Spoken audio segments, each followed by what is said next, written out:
Hyderabad Jubilee hills లోని CM Revanth Reddy ఇంట్లో కీలక సమావేశం జరుగుతోంది.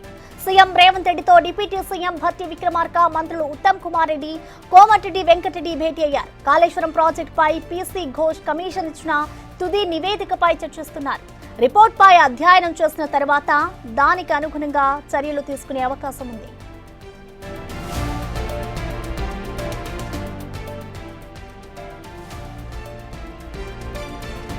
హైదరాబాద్ జూబ్లీ హిల్స్ లోని సీఎం రేవంత్ రెడ్డి ఇంట్లో కీలక సమావేశం జరుగుతోంది. ఈ సమావేశానికి సీఎం రేవంత్ రెడ్డితో డిప్యూటీ సీఎం భట్టి విక్రమార్క, మంత్రులు ఉత్తమ్ కుమార్ రెడ్డి అలాగే కోమటిరెడ్డి వెంకటరెడ్డి భేటీ అయ్యారు. ఈ భేటీలో పలు కీలక అంశాలపై అయితే చర్చిస్తున్నారు. ఇటు ప్రధానంగా చూసుకుంటే కాళేశ్వరం ప్రాజెక్టుపై పీసీ ఘోష్ ఇచ్చిన కమిషన్ కి సంబంధించి కూడా వీరందరూ చర్చిస్తున్నట్టుగా కూడా తెలుస్తోంది. దీనికి సంబంధించి ఒక అధ్యయనం చేసిన తర్వాత దానికి అనుగుణంగా చర్యలు తీసుకునే అవకాశం అయితే కనిపిస్తోంది. ప్రస్తుతం ఇటు సీఎం రేవంత్ రెడ్డి ఇంట్లో అయితే నేతలంతా కూడా భేటీ అయ్యారు.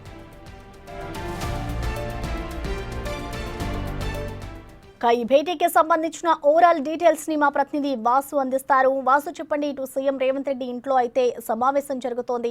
అసలు ఏం చర్చిస్తున్నారనుకోవచ్చు? ఇటు కాళేశ్వరం ప్రాజెక్టుకి సంబంధించి చర్చించిన అనంతరం ఇంకా ఏమేం చర్చిస్తున్నారనుకోవచ్చు? ముఖ్యమంత్రి రేవంత్ రెడ్డి నివాసంలో కూడా జూబ్లీ హిల్స్ లో మంత్రులు భేటీ అయ్యారు. మంత్రులతో పాటు ప్రభుత్వ ప్రధాన కార్యదర్శి రామకృష్ణారావు కూడా హాజరయ్యారు. ప్రధానంగా నిన్న కాళేశ్వరం ప్రాజెక్టు సంబంధించి కూడా పీసీ ఘోష్ కమిషన్ నివేదిక పైన ప్రస్తుతం చర్చ జరుగుతుంది. మంత్రులు deputy CM Bhatti Vikramarka, irrigation శాఖ మంత్రి ఉత్తమ్ కుమార్ రెడ్డితో పాటు కోమటిరెడ్డి వెంకటరెడ్డి కూడా ప్రస్తుతం వాళ్ళు నేరుగా Yadadri thermal power plant opening తర్వాత నేరుగా వాళ్ళు బేగంపేట ఎయిర్పోర్ట్ నుంచి ముఖ్యమంత్రి నివాసానికి చేరుకున్నారు. ఆ కొద్దిసేపటి క్రితమే సీఎస్ కూడా జాయిన్ అయ్యారు. ప్రధానంగా కాళేశ్వరం ప్రాజెక్టుకు సంబంధించిన కమిషన్ ఇచ్చిన నివేదికలో ఎలాంటి అంశాలు ఉన్నాయి, ఆ నివేదికకు సంబంధించిన సాఫ్ట్ కాపీని సీఎంకి ఇచ్చినట్టుగా తెలుస్తా ఉంది. దీనిపైన ప్రధానంగా తదుపరి ఇక్కడ పీసీ ఘోష్ కమిషన్ సూచనలు ఉన్నటువంటి అంశాలకు సంబంధించి కూడా తదుపరి ఎలాంటి చర్యలు తీసుకోవాలి అన్న అంశం పైన కూడా మంత్రులతో సీఎం చర్చిస్తున్నట్టుగా తెలుస్తా ఉంది. ఇక పలు కీలక అంశాలకు సంబంధించిన విషయం పైన కూడా చర్చించే అవకాశాలు అయితే కనిపిస్తా ఉన్నాయి.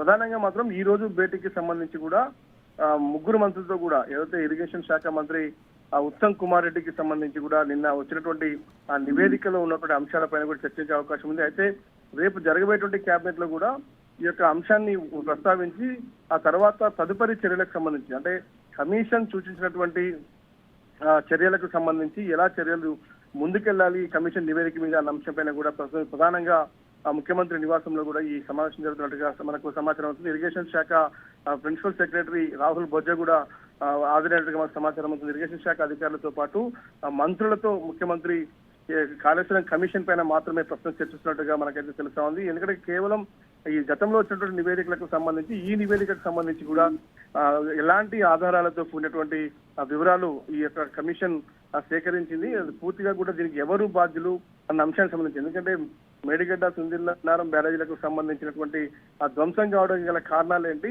నిర్మాణ లోపాలు ఏమున్నాయి, ఏదైతే గత ప్రభుత్వం తీసుకున్నటువంటి నిర్ణయాలకు సంబంధించి కూడా అంటే పూర్తిగా ఎలాంటి నిర్లక్ష్యం వహించారు, మరొక ఎస్టిమేషన్ల పెంపుకు సంబంధించి కూడా ఎందుకు ఎస్టిమేషన్ పెంచాల్సి వచ్చింది, ఆ యొక్క డిజైన్ మార్పులకు సంబంధించి అన్ని అంశాలపైన కూడా అధ్యయనం చేసినటువంటి కాళేశ్వరం కమిషన్ ఇచ్చినటువంటి నివేదికను మరొకసారి అధికారులు అయితే ప్రస్తుతం అధ్యయనం చేసినటువంటి పరిస్థితి కనిపిస్తుంది. ఆ తర్వాత కమిషన్ చూసినటువంటి చర్యలకు సంబంధించి ఎవరిపైన, ఎందుకంటే రాజకీయ నాయకులు గత ప్రభుత్వ హయాంలో ఉన్నటువంటి ముఖ్యమంత్రి, అప్పటి ఇరిగేషన్ శాఖ మంత్రితో పాటు ఫైనాన్స్ మినిస్టర్ ని కూడా విచారించినటువంటి కమిషన్ మొత్తం 119 మంది విచారించింది. కానీ దీంట్లో ఎవరి బాధ్యత ఎంత, ఎవరెవరు దేనికి కారకులు అన్న అంశానికి సంబంధించి కూడా ప్రస్తుతం అయితే ఆ నివేదికలో ఉన్నటువంటి అంశాలన్నిటి కూడా తెలుసుకుని ఆ తర్వాత కేబినెట్ లో చర్చించి కేబినెట్ ఆమోదం మేరకు తర్వాత దీనిపైన చర్యలకు అయితే ప్రభుత్వం పూనుకునే అవకాశం కనిపిస్తుంది. Thank you Vasu.